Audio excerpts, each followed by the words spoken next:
Hey everyone, it's Corey, and welcome back to another episode of the podcast. Today I have got a wonderful guest with me, the owner and founder of Legit Kits. Mike Odell will be joining us here shortly. But before we get started, please make sure you're subscribed to the podcast. It'll be right down at the bottom right-hand corner. If you're listening on Spotify, Apple Music, iHeartRadio, or Amazon Music, please make sure you are following those pages so you can stay up to date with everything going on here. So, without further ado, pull up a chair and join us here as I introduce Mike.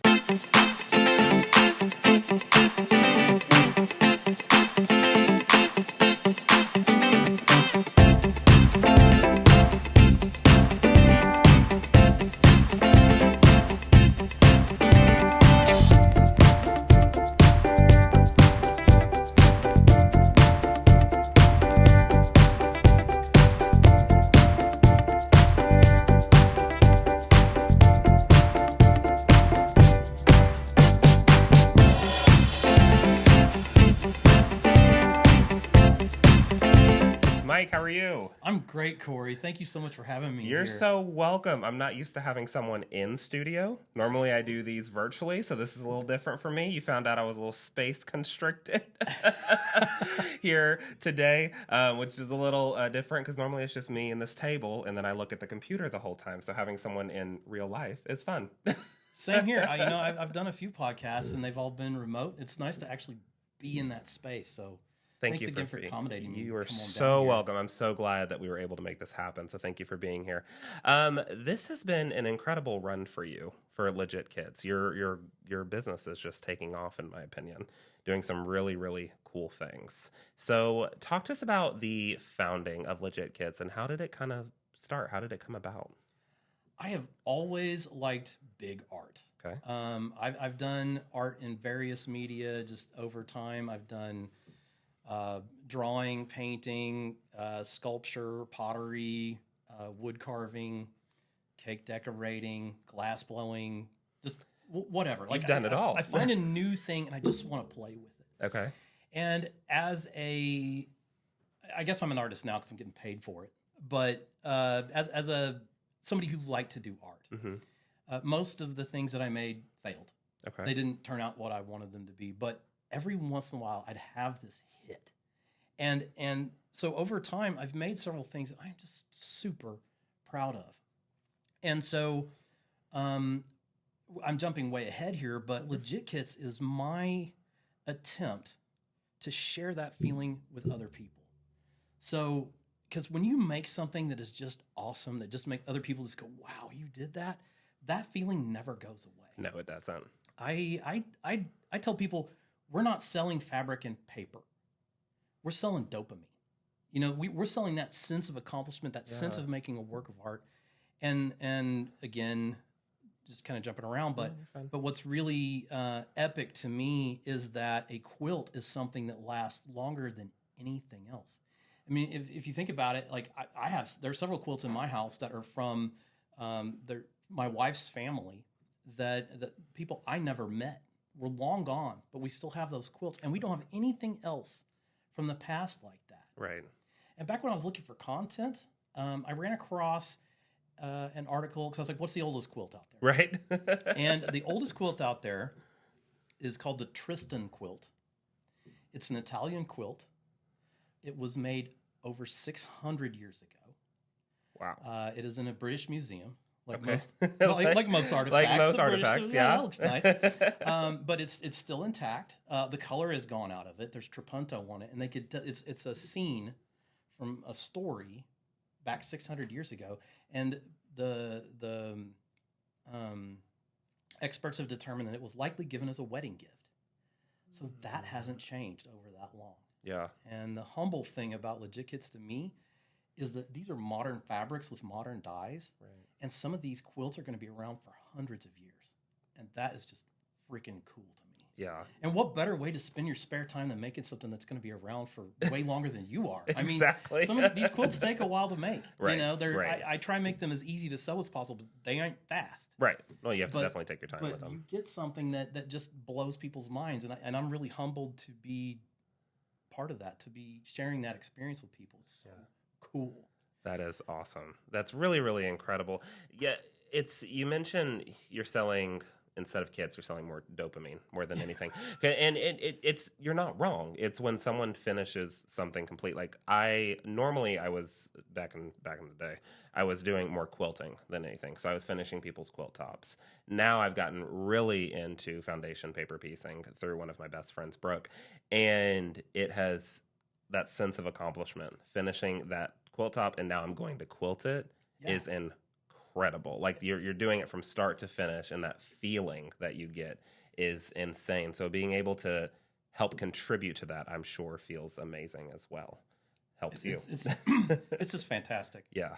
That's and really our nice. customers just love this stuff. Yeah. And they eat it up. And it's this, I want to give them more and they want to do more. And it's a great setup. Yeah. So what really got me into quilting was my wife started quilting, and I gave it no mind at first. Like, Okay. I'm just a regular old guy, doing my thing. And you show me a quilt, and I'm like, oh, that's neat. But Right. it didn't have a special place for me. But then we went to a show, and I saw some of the art quilts. Somebody had just done like the cover of Pink Floyd's The Wall as a quilt, and the refraction of that prism. Maybe this is the wrong album. Sorry, but whatever. Famous album cover. We don't fact check the album covers all right, here at the podcast. We do a few fact checking, but not album covers, so don't worry. The famous album cover with the light that turns hits the prism and goes into a rainbow. Yeah. Looked great, and it had some depth to it, and I was like, this is really cool. Yeah. And I wanted to do some Star Wars art. I love Star Wars. But if I painted a 6 foot high and 5 foot wide painting of a stormtrooper, there is no way that I would be allowed to hang that in our house. Oh, yeah. No matter where. And there's no room in my garage to hang it, and that's Right. not the right place to do it. But if I did a stormtrooper quilt, it has a place. Right. And I was so dumb back then. I made all my quilts bed-sized because that's the place in your house where you put a quilt. Right. And I was like, this is the perfect place to display such a large work of art. Yeah. And so I started working on, I did a couple of pixel quilts first. My first job, I worked at a computer company. Okay. And I drew images pixel by pixel. Okay. And another thing from the computer company was, when I was a kid, we had a CGA card in our first computer. We upgraded to a CGA card, color graphics adapter. And that was a 4-color graphics card. Okay. Black and white were 2 of those. Okay. And then you had cyan and magenta. And then we upgraded to an EGA card, which was 16 colors. And that allowed pictures to look more real. Right. But then we went VGA with 256 colors, and then it looked really real. Right. And so a lot of quilt patterns have around 16 colors. They're EGA. True. Legit uses the whole palette of Kaufman. That is 365 colors. So I took quilts VGA. Yeah. I mean, I'm a bit of a nerd, and that's okay. But It's okay. we like to hear the process and the thought behind it, because sometimes when you look at a quilt kit and it's got 200 and some odd colors, like some of the ones behind us do, you're like, okay, why? But when you think about how your brain works and how it's come together, pixel by pixel, color by color, palette by palette, it starts to line up and make sense that you want that image to look as realistic as possible, and it needs those different shades of colors to happen, which is incredible. That's really, really cool. Yes, and another thing that I did, Uh-huh. my wife has told me I have ADD, and I have yet to find a cogent argument to plead my case otherwise. So, I mean, maybe I need to go on meds, but I'm kind of afraid of that because I feel like legit was this collision of so many different ideas at the same time. Yeah. That it wouldn't have happened otherwise. And maybe I'm giving too much credit to the way my brain works, but it's my brain. It's your brain. It's your company. But you take all the credit you want to. I saw a space that is dominated by craft, and I wanted to bring it to the level of art. Uh-huh. And the difference between craft and art, well, the similarity, the reason they're lumped together is because both require skill to make. Yeah. You have to have skill to make a quilt. You have to have skill to make a legit kid's quilt. Now, the learning curve isn't terribly steep in some instances, but you have to know how to work a sewing machine. You have to know how to load a bobbin and how to deal with all the nuances that go along with it. All the little things that cause quilters to say certain words. I don't know what you're talking about. I've never said any words to my machine that are off-putting or out of color. Yeah, this is. Yeah, no. Thank you again, everything machine. fantastic. Yes, exactly. It's been fantastic. You do it live on a video too. That's incredible. When the machine. Yeah. Anyway, we're not going to talk about that. Yeah. Well, hey, we're all human, right? But so the difference between art and craft, is that art elicits an emotional response from the viewer, and so these quilts, I throw away far more art than I let go through. Mm-hmm. I throw away more images than I use just because if it doesn't hit me in the chest, I don't want to do it. Yeah. And so that first art quilt that I did was a Stormtrooper. Mm-hmm. It was my first FPP quilt. Okay. After doing a couple of pixel quilts, I was like, I want to take this to the next level. And I knew enough about sewing to know that straight lines were hard. Yeah. I'm sorry. I knew enough about sewing to know that curves are hard to sew. Okay. Right? Yeah. So I knew that straight lines were easy. Yeah. I taught myself how to sew because I wanted to be Braveheart for Halloween, and I couldn't find a costume that worked. And so I went to a Joann, and I bought a $60 sewing machine. Okay. And that was well before I got into quilting at all. Right. I suddenly, with that machine in my cart, I suddenly saw all those bolts of fabric, and I saw all the potential. And I thought, one of these days, I'd love to sew all those colors together into just a work of art. Yeah. And that thought stopped there. But it was just a cool feeling, and I bet a lot of people have had that sensation with their sewing machine. Oh, yeah, of course. And so, over time, I developed Legit Kits, and it ends up, it's the tool you always wanted, right? So you can sew that work of art, and we try and make that easy for you. But I started that first FPP pattern, having made some costume stuff and a couple of pair of scrubs because I'm in healthcare, and I was doing it 60 by 80 inches. I was doing it big. And I was creating all kinds of problems by wanting to do this. I am not tech savvy anymore. Like back in the 90s, I knew I could build computers, I could tear them apart. But nowadays, I get mad that somebody sent me an app or a message on some app. I don't even know how to even open it. I haven't kept up. Yeah. But so to do that first pattern, I drew it by hand. Yeah. I got large paper. I taped it to my dining room floor. I got a straight 1x2. I found the art online. It's an artist named Liam Brazier, very talented. He does a lot of Disney art. He's done a lot of illustrating their books, and he's been hired to do work at Euro Disney. And so I reached out to him. I was like, hey, I want to do a quilt pattern off your Trooper design. And if I mean, first of all, can I? Right. And second of all, if I do that, can I pay you a royalty? And he was like, yeah. And I was like, how much do you want? He's like, whatever you want to pay me.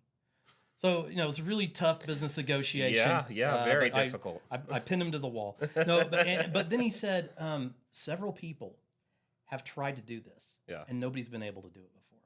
And that was exactly what I needed to hear. Challenge accepted. Exactly. It took me 18 months to write that first quilt pattern. I didn't know what I was getting myself into. But once I started, I just stuck with it because I really wanted to make this happen. Yeah. So I drew the thing at full scale, 60 by 80 inches.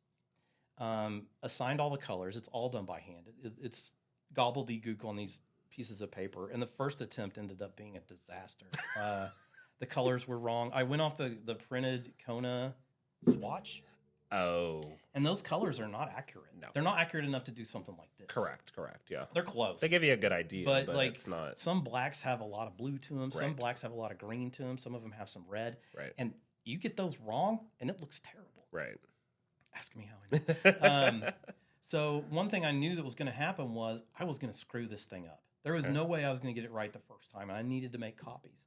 So I cut that big picture into pages that would fit on my scanner to make a backup of the pattern. And I also thought, just like drawing and painting, if you're like doing a self-portrait, you put grid lines on that photo, and then you draw it bigger with those same grid lines, and that's way easier. And also, I had quilted those 2 pixel quilts, and shoving that 60 by 80 quilt through my sewing machine throat was not fun. No. And so I didn't want to piece that way either. Right. So by doing the piecing on a standard sheet of paper, it's never too much to do all those details. Right.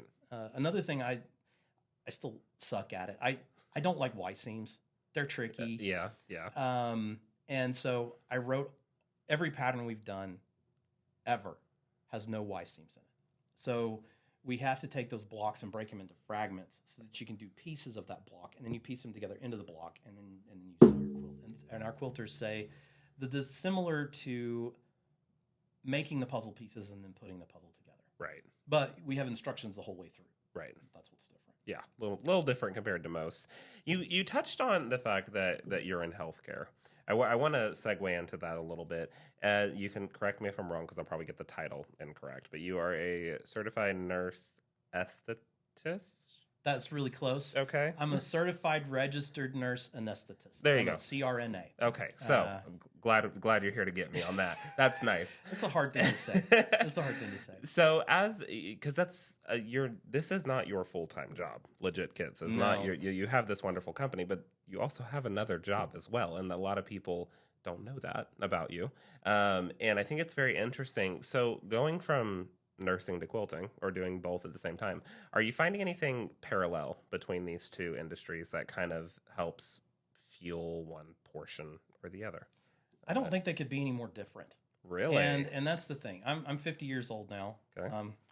Got the bald spot to prove it. I didn't know I had this until I was putting cameras up at Legit. Yeah. And I was targeting them, and I was like, what? Because like, you never see this No part one of has your told head. me. Yeah. My wife hasn't bothered to tell me, because it doesn't really matter, I Right. guess. I mean, there's nothing I'm going to do about it. Right. So whatever. Yeah.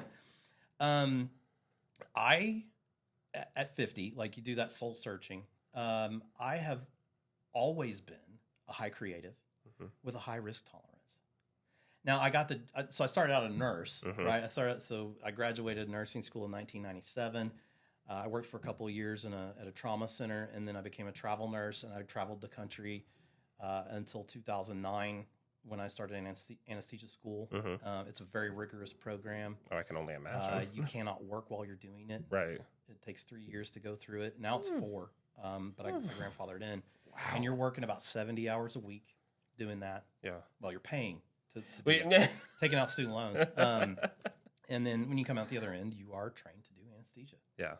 And I thought, with the ICU, it's kind of the last stop for a lot of people in the hospital. And that was the drama of getting people fresh off the helicopter and stabilizing them and doing all that stuff. That was cool when I was in my 20s. But as I've gotten older, the adrenaline just doesn't do it for me. Right. And so I thought anesthesia would be great because with surgery, you have a problem and we're going to fix it. And I'm the guy with the gas. Yeah, like I'm the happy guy you're the with guy, the good you're stuff. the guy they like. Yeah. And so, you get to meet them and tell some jokes and get them off to, ease their concerns and get them off and then wake them up. And I've had people be like, don't let me wake up. And I'm like, dude, I don't get paid unless you wake up. Right. Like, no. But of course they're saying, don't let me wake up. Yeah, But, I know. Icebreakers like that. Yeah. But the whole time, I started getting into real estate because I needed to take more risk. Anesthesia is risk averse for good reason. And I'm a good anesthesia provider. I still have my license for a reason. Well, yeah. But it's because I'm suppressing these parts of me that have been screaming to get out for so long. Right. And there's no better way to exercise your risk muscle than to start a business. Oh my gosh, it is gambling like nobody's business. There's only with creativity, you don't want your anesthesia provider being creative. No, follow the instructions to the T. Evidence-based practice, all that stuff. So there's this part of me that just needed to do something else. Yeah. And this kind of just happened.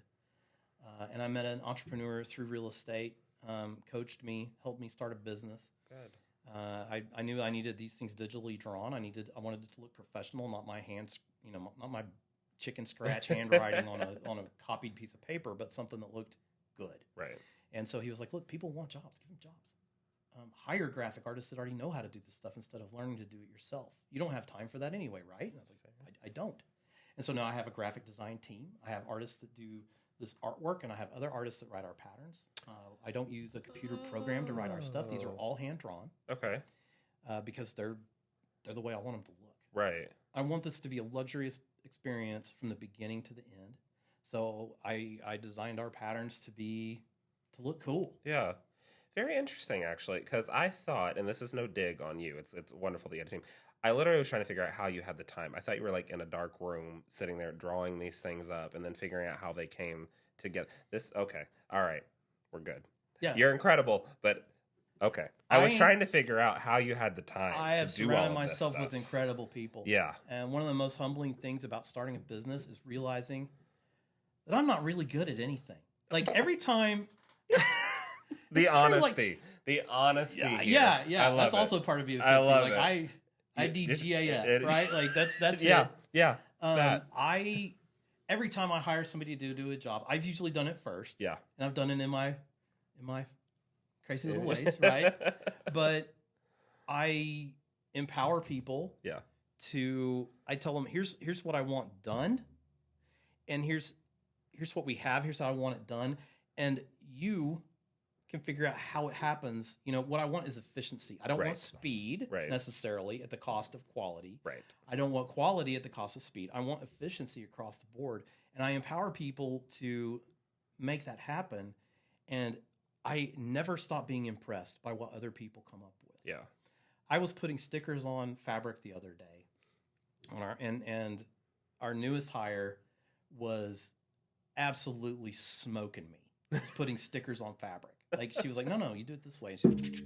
Yeah. I'm doing like, one every 10 seconds right. or so, and she's doing several per second. Like she's just honking it out there. And I realize every time I hand a job off to somebody else, they do way better than me. Yeah. So Legit Kits is a group effort. Now I work as the art director for Legit. Yeah. I come up with the concepts for these quilts. I usually have a vision for them. I often have to talk in pictures, and so a lot of times a lot of our quilts are based off of a photograph, and that's the best way to get realism. Oh, of course. Like with Toasty the dragon, it's really hard to get a dragon to sit still. So like I had to contact fantasy artists. So my main talent, I think, is bringing people together. Yeah. More than anything. Yeah. And then telling them, this is kind of my vision. This is my goal. Yeah. This is what I want it to look like. Yes. Now I need you to use your skills to bring my vision to life. Yes, that's exactly what you're doing. Okay, yeah, and but it's a very important job because everyone can have these sets of skills, but you also have to have someone that's going to corral the team and say, "This is how I want it to look. Make it happen." Yes. Now go. Yes, and it's fulfilling to pay artists to make art. Yeah. People throughout my life have been like, "You should be an artist," and I've been like, "Don't wish that poorness on me, Ricky Bobby." Right? Like I don't want to spend 80 hours whittling something to sell it at craft fair for $20. Yeah. I don't. That doesn't suit me. Yeah. Like I have. Not that I drove here in a Lexus. I drove up in my used Honda Accord, but we love a Honda. I want financial independence. Yeah. And that's what I'm striving for. Yeah. And I'm certainly not there. That's okay. It takes time. And that's fine. That's fine. It takes time. I'm still relatively young, and I got time. And if Legit doesn't do that for me, that's still fine because I can't lose no matter what. Because like I already said, these quilts are going to be around for.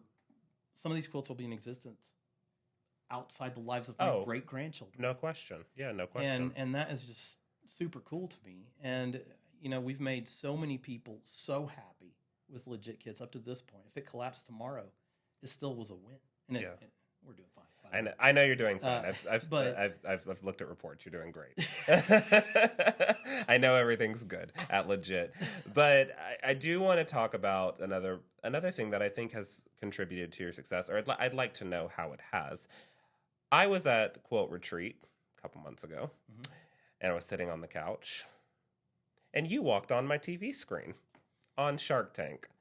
I want to talk about your experience on Shark Tank as much as you can talk. I'm sure there's paper around that. But how was your experience on Shark Tank? How has that helped your reach? How has that helped the business? Has it increased traffic on the website? Tell us all about Shark Tank. We want to know everything about it because I know I saw your viewing party. I saw all your commercials all the way up to it. I'm very interested to learn a little bit more about that experience and how that even came about. Like, how do you even get on Shark Tank? I'm sure there's a form, but tell us all the things. Yeah. So, I would say that hundreds of people had told me that I should put my business on Shark Tank because I never shut up about this business. Like everybody at my hospital knows that I have this quilt business. And when a new hire comes into the OR, they're just like, go talk to Mike about his quilts, and I'm just sitting there, I got a stethoscope around my waist and I'm just, Talking about quilts. overweight 50-year-old guy, and like talk to him about his quilts, and I'm like, okay, all right. And then they spend the next hour looking at my phone with their mouth wide open, right? Because it's just fun. Yeah. So I never shut up about my company, and the 401st person had been telling me to do this for a while, and I walked into his OR to give a lunch break because the OR never stops. Yeah. Oh gosh. No. And so anesthesia has to swap out, and so I came in to give Luke Carraway, I'm gonna give him some props, lunch. And he was like, "Dude, why don't you just get on Shark Tank?" I'm like, You know, they go after like ubiquitous things, like a better way to open a can, right? That everybody can buy, right? Because that's how you make $1 billion business. Oh yeah, of course, yeah. And that's not my goal. I don't need $1 billion. Yeah. I can do far less than that and be just fine. But just half. I was like, yeah. No.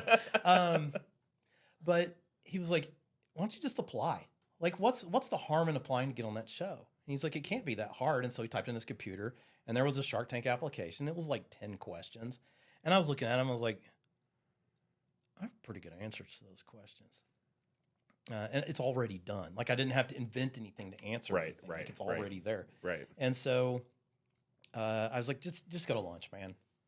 And so I started typing. Mm-hmm. When he came back, I held up my phone, and it said, you know, your application has been received. Mm-hmm. And then basically it said, don't expect to ever hear from us again. Because on the application site, it says that we have more than 10,000 applicants per year to get on this show.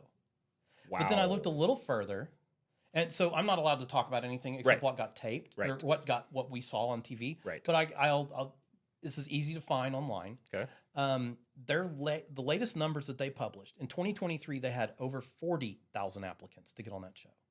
And if you look at the number of episodes they air and the number of entrepreneurs per episode, it's about 100 people out of those 40,000 that get on the TV screen. Right. So the odds were stupid. Yeah.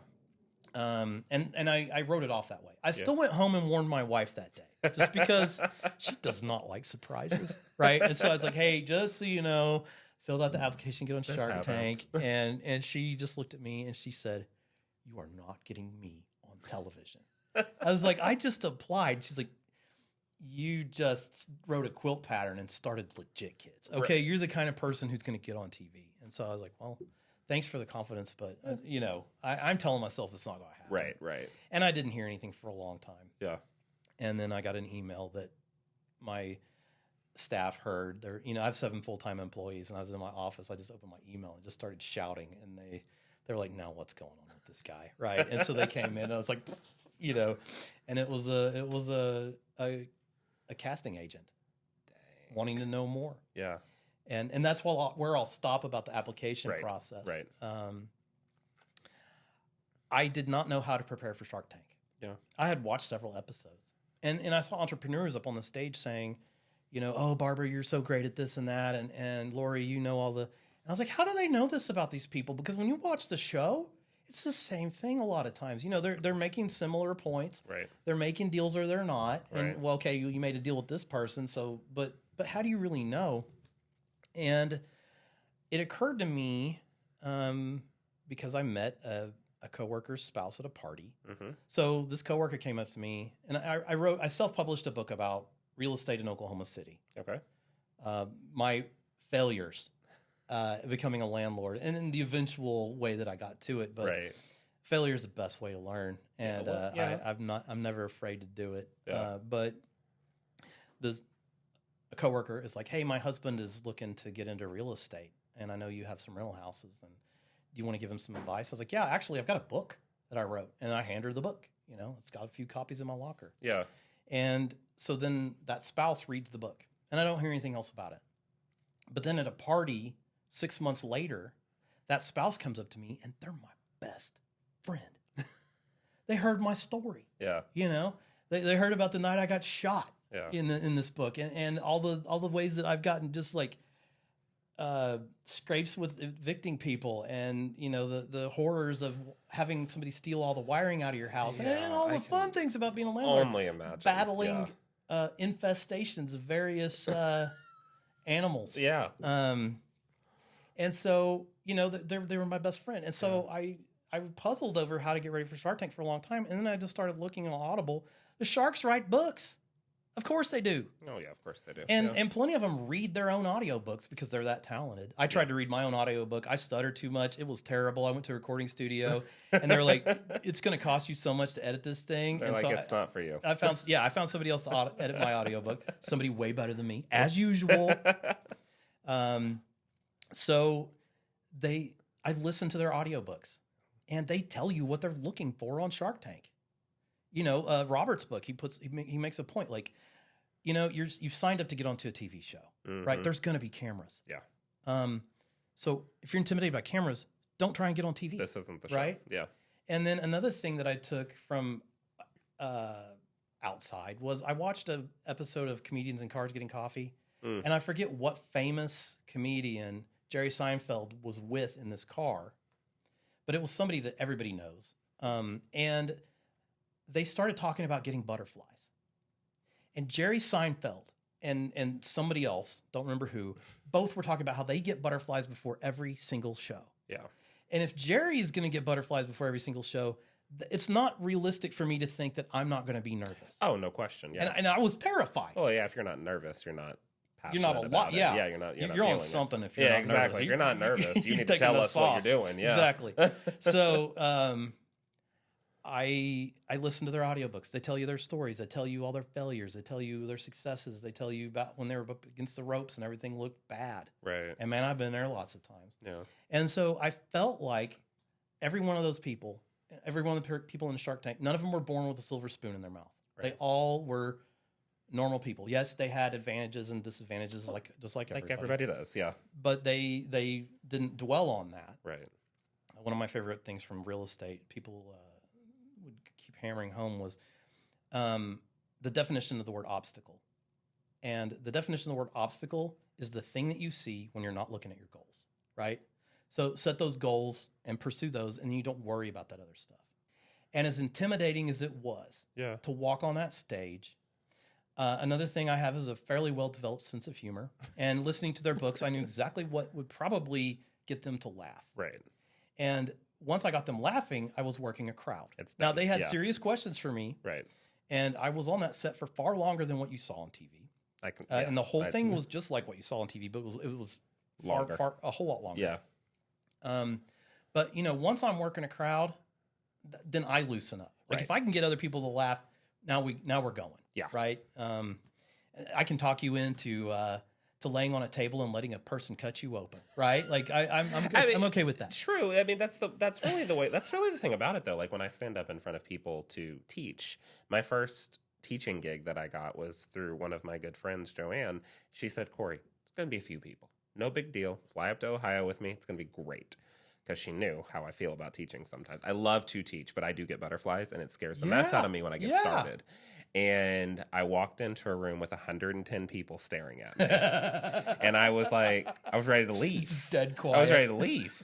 And she went, "You've got this." I cracked one joke because I was nervous. They all started laughing, and it was smooth sailing from there. I was perfect for the rest of the weekend. And now I do it professionally. But it was... But you still get nervous. I get nervous every nervous. single time. I was nervous before filming this with you, and this isn't even live. I was nervous before every TV interview. Before I'm leaving for Australia in a few weeks, I'm freaking out about that. I feel like if you don't, something's wrong. You need to be nervous, and that's what's going to bring your you need to talk to a professional if you're not nervous, because you got a psychological problem. But I can only imagine what it was like to have them all sitting there and staring at you. And I can only imagine the intimidation that was. I'm backstage, right? I've been through hair and makeup. Yeah. I was wearing a Big Lebowski t-shirt. Yep. I lived in LA as a traveler for a while, and that movie hit a special chord with me because not like I was Jeffrey Lebowski in LA, but I was into all these weird situations in LA. I don't know if you spent much time there, but if you live there for a while, you just run across the craziest stuff there. I bet. That movie is more of a documentary than you know, okay? And so I'm backstage with all these people who live that life, and we were just going off about it. I didn't even think about that. It was just a shirt that I had. Right. But we were quoting the movie back and forth to each other. I'm in hair and makeup, and they're just like, we're joking about that, just talk about life or whatever. Have a great time. Yeah. And then I get to the set, still joking around, whatever. And this guy backstage says, this woman's touching up my makeup, and they're telling me not to touch my face because I'm not used to having that on there. So it's like, it's like move. Yeah. And so she's touching up my makeup and got a fan pointed at me to keep me from getting too sweaty. And the stagehand's like, you know Willie Nelson? You know who Willie Nelson is? Like, yeah, that's my dog's name. He's like, no. Like, no, that's my dog's name. It's, so we had this conversation. Right. He's like, well, I was backstage with Willie, and the makeup lady came up to him, and he just looked at her and said, honey, that's a waste of powder. And so we're just joking about this, just having another light moment like we have all day. And yes, we're on a TV set, but it's still okay. Right. And while we're talking about Willie, this voice comes overhead that I hadn't heard. Yeah. Booming. Doors open in 1 minute, 8 seconds. And my heart fell out of my chest. Oh, I'm because sure. The doors were right there. Right there. 1 minute. My doors. My heart fell out of my chest. I couldn't breathe. I couldn't talk. And I actually thought, where did my life go wrong? What decisions did I make that led to this moment? This is the dumbest thing I've ever done. These people are going to kill me. There might as well have been machine guns on the other side of those doors. Like, I was terrified. Right. I didn't have butterflies. I had dragons, right? Like, it was big, but I had a minute and 8 seconds. Yeah. All you have to do is walk down a hallway. Then you're going to do your pitch that you've been practicing. Yep. And then you're going to talk to these people about your company like you have talked to people every single day for the past several years. And it's going to be okay. Yeah. And it was. Yeah. I did not want to leave. Really? They, once everybody was out and it was either make a deal or don't, then it was done. There was so much stuff I wanted to say that I didn't even get out of my mouth. Right. Because I was answering questions. They're aggressive people. Oh, I can only imagine what their list of questions were that we didn't even see. Yes. And they have a psychiatrist come and check you out after the show. Seriously. And she came in the office and had me sign papers and told me about this stuff. And like, if you're threatening to harm yourself or somebody else, and I got to call the cops, otherwise it's just between us. And she's like, so how are you doing? I was like, I want to do it again. Like, I was like a kid, like a roller coaster. Let me go back in there. I'll talk about any product to them. This was so much fun. She's like, okay, let me call somebody. She was like, normally, I'm people are crying right now. She's like, I have questions. That is quite possibly the case. Yeah. From that day, from other people's experiences. Not that I'm supposed to talk about that. Right. But people have a varied response to being on that show. Oh, of course. So, I want to do it again, even if it did nothing for my business. It was the experience of a lifetime. Yeah. I'd lived in LA, but I never got on a Hollywood set. Right. And I got to do that. And that was just so cool. Yeah. I got flown to Los Angeles by Sony Pictures. They picked me up at the airport. It was just, and then I had a wonderful time. I met famous people. Yeah. I got to win on Shark Tank. Yeah. Right. And that was great. And then, the watch party, another awesome event. It was like a wedding. All these people from my life in different places, my old friends, my colleagues at work, my employees, all these people I spent all this time with are finally together in one place, like a wedding. Right. It's one of those things you don't replicate ever. And then, I didn't know what they were going to show on TV. Right. They don't give you. They don't that tell stuff. you. They give They're you just one like, photo "Thanks of for yourself coming." standing on the set. They say that's all you could show. Okay. And that's cool. Yeah. Put that on my social media plenty. But watching myself walk down the hall in Shark Tank, I was self-conscious about it. Like, I did it already, but what's it going to look like on TV? Right? Did I pick my nose? I don't know. What angle did the camera exactly. get? Yeah, to get my good side. Yeah. Which is the front. That's what I tell people. Get my good side, front. But having all those people that have supported me this whole time through this experience, cheering their brains out when I walk down that hallway, that was a moment I'm never going to forget. Yeah. Shark Tank has done amazing things for my company. We all thought that we would just get killed with sales, but we didn't, because we're a niche of a niche, right? Like, of quilters, we only appeal to foundation paper piece quilters, and of foundation paper piece quilters, some of them don't like legit kits, and they never will, and that's okay, because it's a free country and everybody can have their own opinions. But our traffic on our website definitely went up. It's staying up. Good. I've gotten opportunities to be on YouTube more often, on these podcasts more often, and I've cut back my hours at the hospital a bit. Most of 2024 was spent on Shark Tank. Like, my energy was spent to Shark Tank. Right. Whether it be preparing or just freaking worrying about it. Right. So now that that's behind me, and now that I've got a little bit more free time from my career, I'm dedicating more of it to being the spokesperson for my company because it's my company, right? So I'm going to be more public about it, and that's really cool because it's what I should have been doing the whole time. Yeah, I think that was one thing that I took from the whole Shark Tank watching experience. Granted, of course, I was not there with you, but watching it, the one thing I kept hearing besides too many kits, which I didn't agree with that. I but didn't either. Anyway, we're not going to talk about that. The second thing that I kept hearing was exposure, trying to get your name out there more. That's really what I heard from their underlying tones was you don't really need our help. You need someone that's going to talk about your company more. Yes. That's really what you need. That's what I kept hearing. And I was like, well, I mean, they're not wrong. No, not at all. And so I think getting out there on YouTube, on social media, working your ads, working podcasts, working every opportunity that you can to be on camera or talking about it is really all that the company needs. And I think this is fun. Yeah. I'm having a good time here. Good. I'm not, I'm glad you're having a good time. I'm not good at faking anything, right? I'm honest, not quite to a fault, but close enough. I will either say positive things, which are true, or I'll be quiet. And I'm having a hard time holding my tongue today, just because. Well, I'm glad you're happy to be here. That's good to hear, actually. Thank you, because I was like, oh well, maybe he won't like me. It's fine. But I wanted talking about getting out there and getting in front of people, and Legit Kits, I think, is a very customer focused company. And if you're not a customer-focused company, I don't think you have a company, but that's neither here nor there. I agree. And I think Legit Kits make some interesting promises to their customers. You've got a UFO protection policy. We do. And you've got a, don't run out of fabric policy. Yeah, enough fabric guarantee enough whatever fabric you want to guarantee. call it. Talk to me about what those programs are, how they came about, and how Legit Kits stands behind their kits for things like that. Because I think it's very interesting that no one else does. Yeah, well, I wasn't a quilter before I started Legit Kits. I mean, I'd made a couple quilts, but I was not somebody, I didn't consider myself a quilter before I started doing it. And so while I was developing it, I used social media, mainly Instagram, to find people. I had to pay to get in front of eyeballs at first. Yep. Not a lot, but like $75 will put your stuff in front of thousands of people. Right. And so I had to pay to get testers at first. And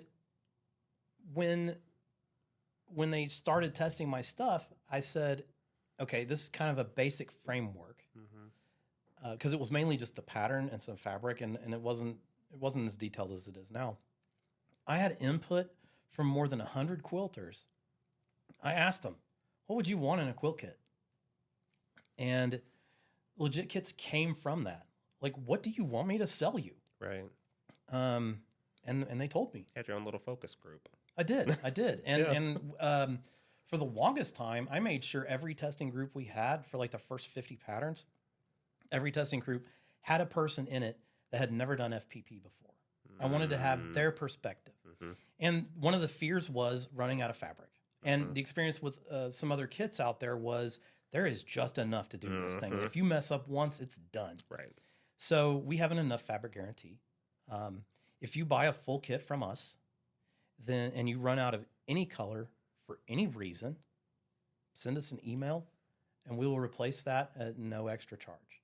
And we'll send you enough to finish your quilt, right? Right. Because I know that if you make this, you're going to show this to everybody that you know. You're going to go to Quilt Guild meetings, you're going to pop it open, and the air is going to suck out of the room. Right.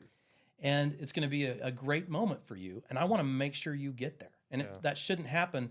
People are just like, I spilled wine all over it. I need another one. Or my cat ate it. I got blood on it. I got blood on it while I was taking a video. Yeah. or whatever. And so spit takes blood out mostly, just FYI. The enzymes, right? Yeah, the enzymes, meant to dissolve just that. We have an enough fabric guarantee. And we love fulfilling that because we supply generous cuts of fabric anyway. Most cuts of the fabric in our kits are enough to do the quilt twice. Dang. We're generous with it. Yeah. We buy it at wholesale. Yeah. We cut big so that you don't have to use the enough fabric guarantee. But when you do, man, it doesn't cost me much money. A stamp is 60 whatever cents. Right. And a fat quarter will fit in a regular envelope.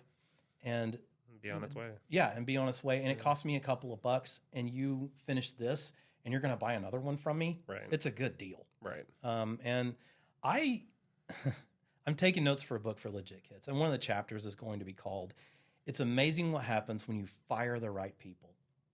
I am not into firing people. I hate doing it. Oof. But yes, one person, toxic person, can really wreck a small company. Yeah. And I explain this to people when I hire them. Mm-hmm. We're here to take care of our customers. They're the reason that you get a paycheck. And if that's not your goal, then I don't have anything. I don't want anything to do with you. If you're not going to take care of our customers, then you don't work here. Right. And if you prove to me that you don't care about our customers, you're gone. Right. And we now have a great crew. It was a bumpy ride. It always is. This is a bumpy ride. Always is. We're here now, and I'm happy. I'm happy with everybody that I work with. It's not like they bow and scrape when I walk in the door. Usually they give me a bunch of crap. They're like, "Oh, he's here. Here's my list." Yes, yeah. I got a paper bag for our office manager that has a cartoon drawing of her on it, and it says, in case of another mic idea, it has a picture of her blowing in it, because like I'm always coming up with new stuff. But I'm also not like a tyrant where I'm just like, this wasn't done. Right. Like this is a team approach. Right. And I definitely introduced some chaos, but I think it's mostly positive with new designs. And like most anybody else, most other pattern writers don't write more than 1 or 2 patterns a year because it's really labor intensive, and that's part of me having a team of people do it. We come out with a new design about every month. Right. Not always, but sometimes we do a couple of months. Sometimes it's a couple of months before we do anything. Yeah. And that's just because art takes time, and you just never know. But people are super important to us. Customers are super important to us, and a lot of people at our booth, when they walk in and they see our quilts, they can't believe that they're quilts, and they have to look at them. And it's just fun watching people walk across with their mouths wide open and their eyes bugging out, and just like, oh my gosh! And then they're like, I could never do that, or I could start that, but I'm not going to finish it. Mm-hmm. So I started the UFO protection plan. So that is just simply, if you want to take a chance with us, if you want to buy a big quilt kit, you can also purchase the UFO protection plan at the time of the purchase of the kit, right? And it's specific to that kit. But if at any point in the first year of owning that kit, you decide that it's a UFO, you send everything back to us. All your completed blocks, all the fabric, all the pattern, every last thing back to us, and we will refund your purchase price. Wow. So that's my way of saying, I think you can do this. Yeah. And I'm going to put my money where my mouth is. And we have a bunch of quilters who really want to finish those UFOs. Yeah. So I can just repurpose those and sell, not even just send it to them. Go, here's our UFO. Here's a refurbished start it. Yeah. We'll back up the fabric in those things. Yeah. But, it's cut pages of paper and it's as is. Right.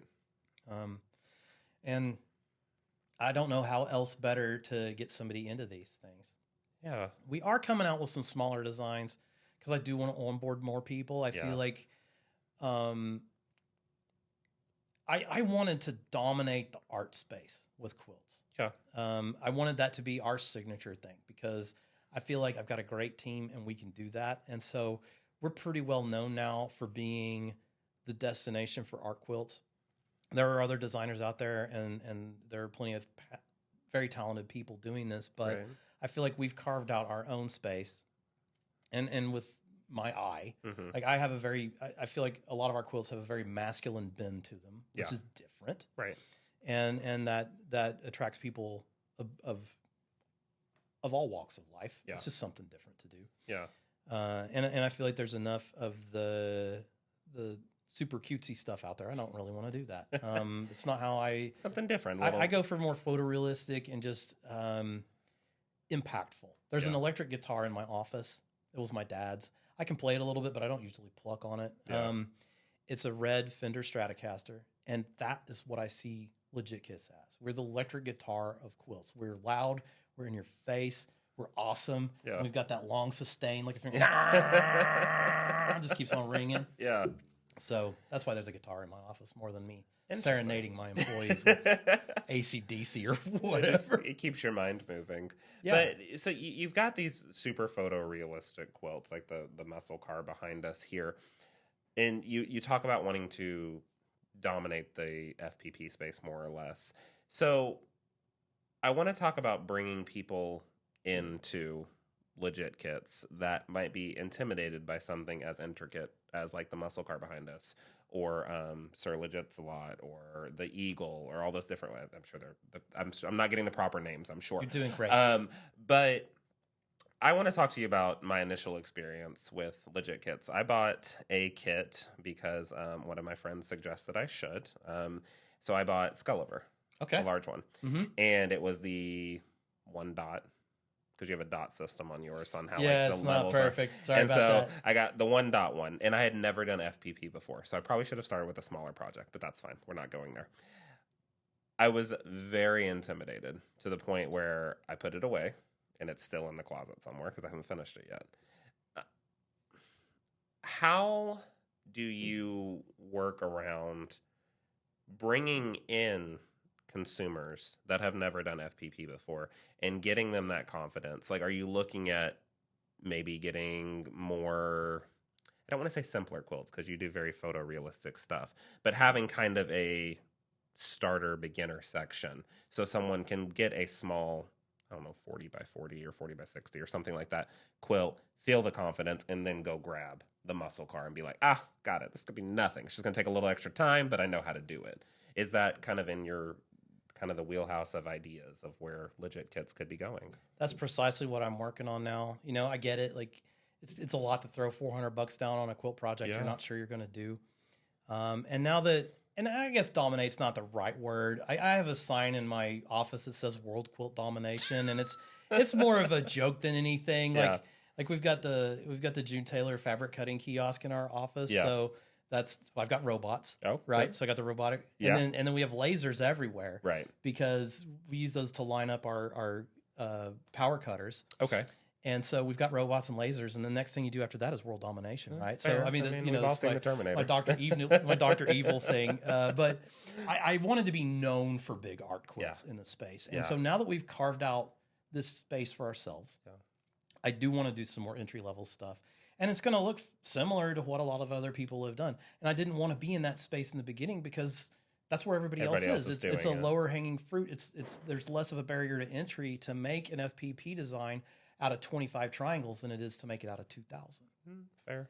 So the smaller project, I still want them to look cool. That's a first priority, but they're not going to be hyper detailed. I want them to be something neat that you can make, that's smaller, that you can do in an afternoon or a reasonable couple of days on a weekend, instead of something that's more of an opus work, which is what we have.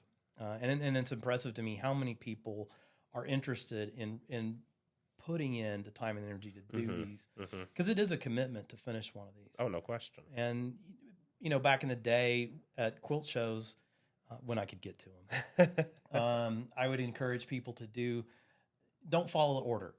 Like, don't do A1, A2, A3, unless they are like border pieces and there's only 1 or 2 seams. Because I imagine you did several blocks of Skulliver and you banged them out in just a couple of minutes because there was just 1 seam on a 7.5 by 10 inch block. And so that's the easy way to start. And then you kind of get that concept down, and then you work into the more detailed areas where you have fragments of the pattern. So that's the idea. Yeah. So having some of those more entry level designs now that you've got that space carved out, I think it's really good, because I did make it through those first few of Skulliver, and some of them were cuts of the fullest piece of fabric because it's background stuff.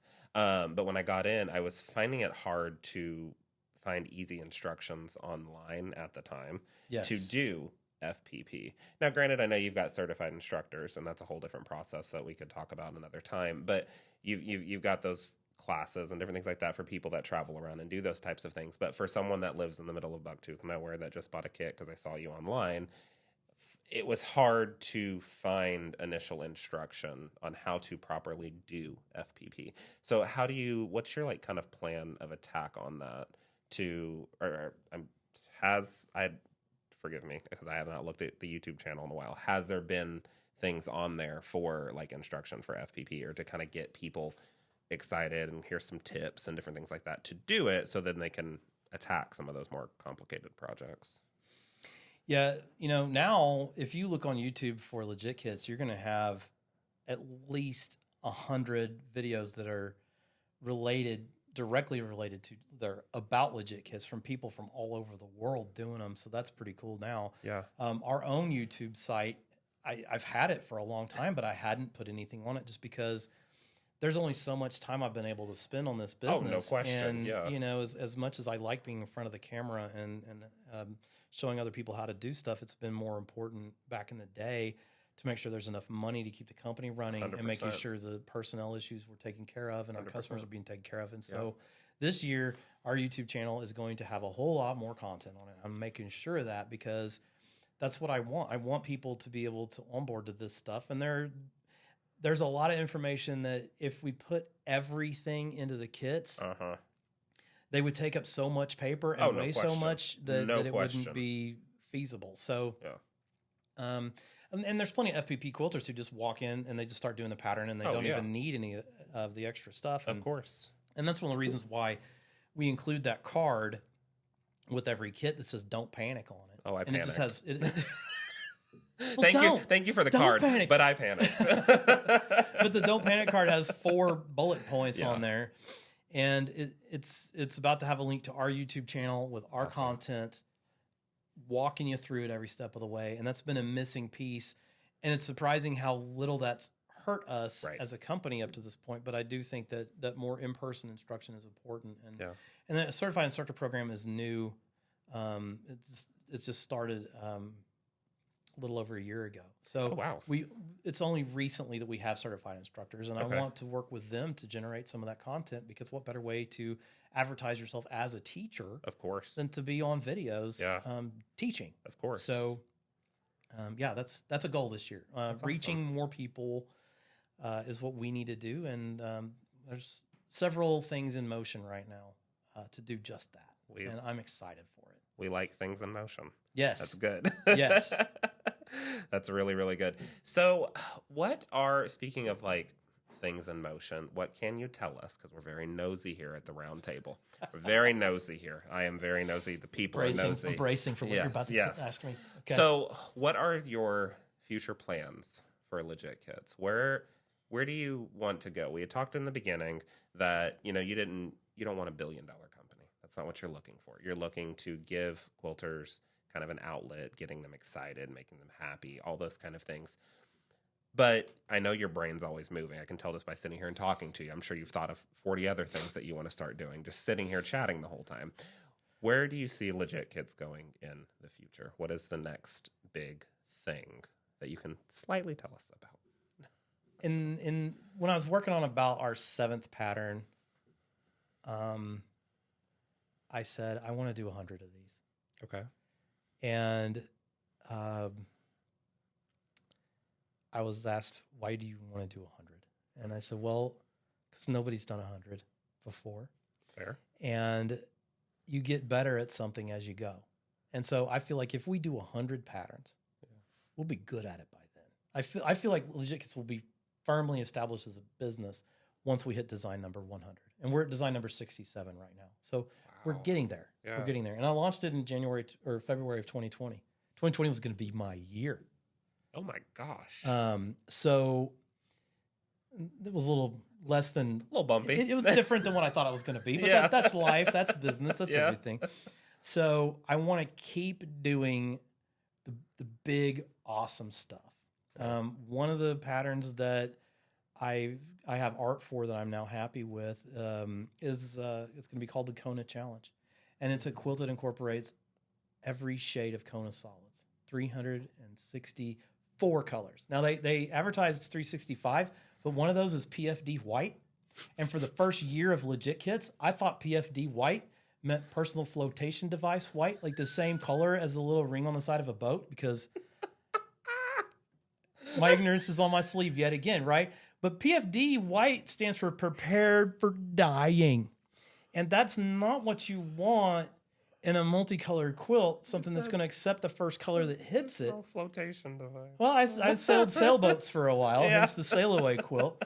But yeah, I didn't understand. Yeah. It did that. And just like, you just get surprised sometimes. Yeah, sometimes, yeah. It had a rougher texture, but it was a different shade of white. Yeah. And it worked with some of our designs.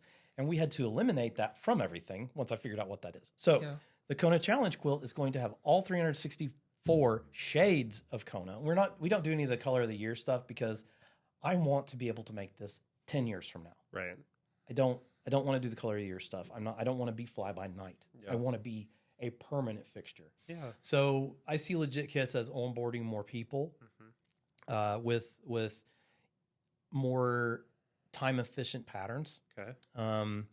I have directed the staff and I'm involved too with the Rosetta Project is what I'm calling it. And as the Rosetta Stone use similarities between languages to identify the common theme, we are now mapping color for color every shade of solid fabrics across the board so that we can write patterns that are compatible with, because I get people all the time like, can you do this in confetti cottons? Can you do this in Can Bella? you do it in Northcott? Yeah. Exactly. Yeah. And so we're looking for colors that go across the spectrum of companies. Yes.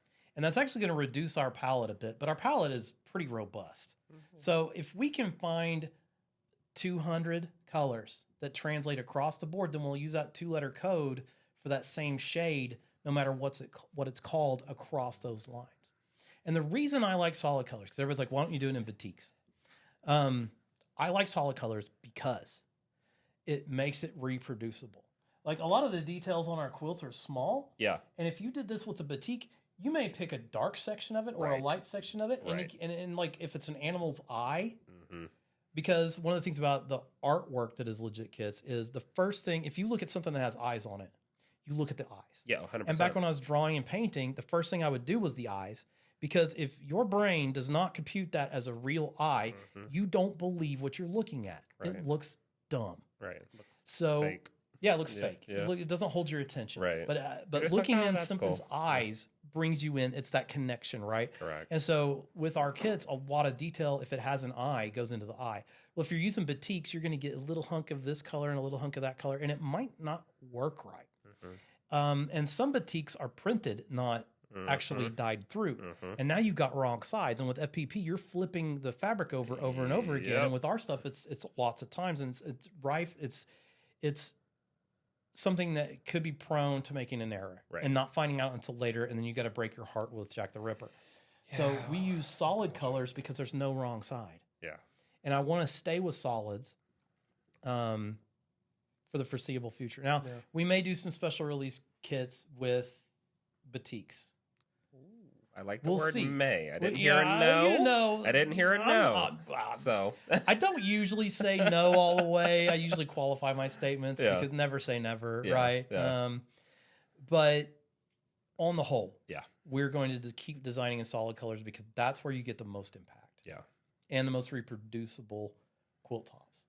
I like to hear that you are this Rosetta project that you're doing. You're working across different companies and different spectrums because there are certain individuals that have it like easier or not maybe easier. They like different brands of fabric composed to, instead of one particular brand. And that's perfectly fine. Everyone has their own feeling for different things.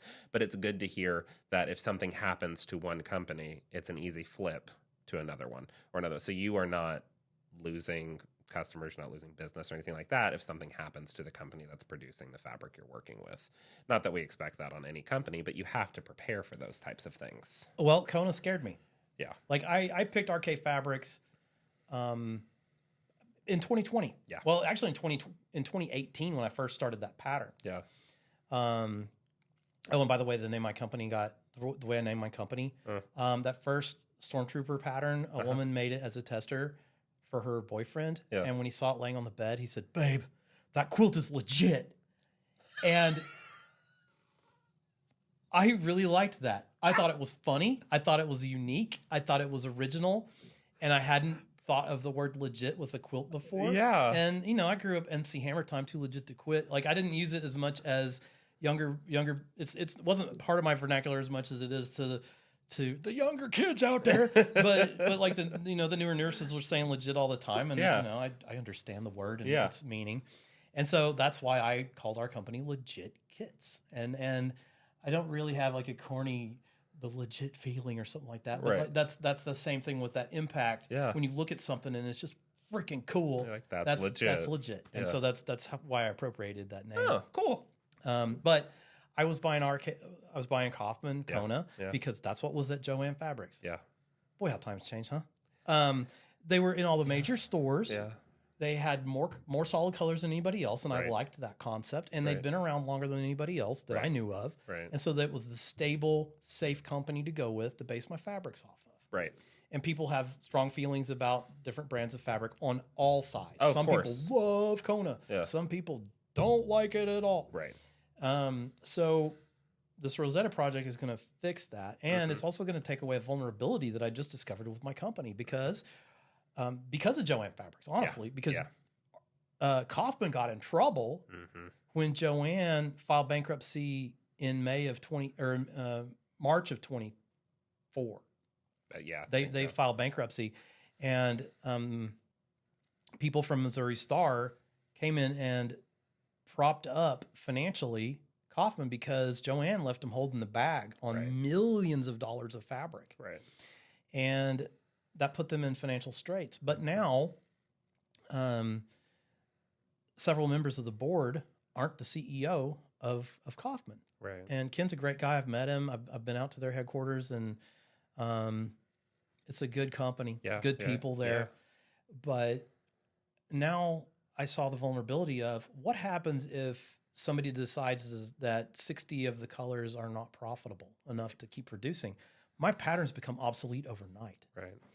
And, one of the things in business books is it says, watch out for, so let's say you buy stuff from Alibaba and you sell it on Amazon. Right. Right. That's still a thing. It's still a thing. Yeah. It's still a thing. But, if you violate Amazon's, operating agreement, you get banned from them permanently with no recourse. So you could have a thriving business, but if somebody drops a card in one of your packages that has your website on it, Amazon will terminate you forever, and you've gone from having a however many dollars a day or month business to zero because you're totally dependent on Amazon. Correct. And so that's why I don't sell much on Amazon. We do sell some. And we're working to get that back up and running again. We had some kits there and they weren't really moving, but we weren't popular enough. Amazon's also its own beast. You have to have one person dedicated. And they take a big bite. I know. I know. A tasty little bite. I know. Yeah. It's a good way to reach people, but it's got its own issues. Yeah. But if you're an Etsy seller, same thing. Yeah. Etsy they could just deplatform you. Yep. And so we have our own website. And I was like, okay, I've protected that. And then I saw this vulnerability with the fabric. Yeah. And nothing is happening with that. No. I'm hoping that stays stable, but you always have to plan for it, though. It's better to prepare than it is to react. Right. Like, be proactive instead of reactive. And so that's what we're doing. And all these other fabric lines really want to work with Legit Kits, which is flattering, but I don't want to start writing patterns for this company or just for that company. That'd be a nightmare. And one of the major manufacturers came up to me at Houston Market, and we were talking, and they said, we have just discontinued 50 of our solids, but we're bringing in 75 more. What do you think about that? And I was like, that sounds terrible to me. Yeah. Because if you're going to kill off 50 colors like that and bring in 75 different ones, my patterns won't work with your stuff. Right. If you're going to do that, I can't work with that. So, and that's just specific to me. Well, if you like solid colors and you want a lot of variety, man, them increasing their line is great. Right. But as a pattern writer, that's a nightmare. So by spreading it across the line, then I'm no longer vulnerable to the whims of any one company. Yeah. And we still can exist and make awesome quilt kits regardless. So that's the direction that I'm taking Legit. And I think that's going to be great for us. Yeah. Because people like different fabric lines, and I like different fabrics too. It's going to be another mess like I created, but because we had to come up with a color code for all these shades because that's the only way I could find to organize all the fabric was alphabetize it by this little letter code. And we'll just keep those letter code the same across the line. And then we just have to change one sheet of paper. Right. And have it show it's whatever fabric manufacturer, and Whatever it's name they call it. And all that stuff. Exactly. Yeah. So we can modify it that way, and then just repackage it. But now, once we get this rolling, we're going to have multiple lines of solid fabrics in our cut room. That's awesome. We're going to have different colored fabric racks so that things stay straight. And just one more thing to take on. Yeah, one more thing to take on. But that's okay. Oh, yeah, it's another thing. Yeah, it's all another good. Mike idea. Get the bag for the office manager. Just get the bag. Poor Laurette. She does such a good job, too. I hate it when I wreck her life, but it's all for the greater good. It's all for the cause. Yeah, exactly. It's all for the cause. Yeah. So I've got one more question for you today. As someone that has a view from both sides of the spectrum, both the non-quilting side and now you're into the quilting side more with the kits. Oh, yeah. So you get to see kind of both sides of the spectrum. What advice would you have for someone that wants to get into quilting or wants to get into kits or wants to get into FPP? Like, how would you talk someone to get over that hump? Besides saying just do it, because we all know that's the staple advice. Just do it. Just do it. Right. Okay, give me a little bit more. What's kind of your advice for aspiring My quilters? favorite business books, and I've listened to a lot of them. I say listen because I commute back and forth to the hospital most every day, and I just have. Sometimes I listen to music really loud, and sometimes I listen to audiobooks. My favorite author is M.J. DeMarco. Okay.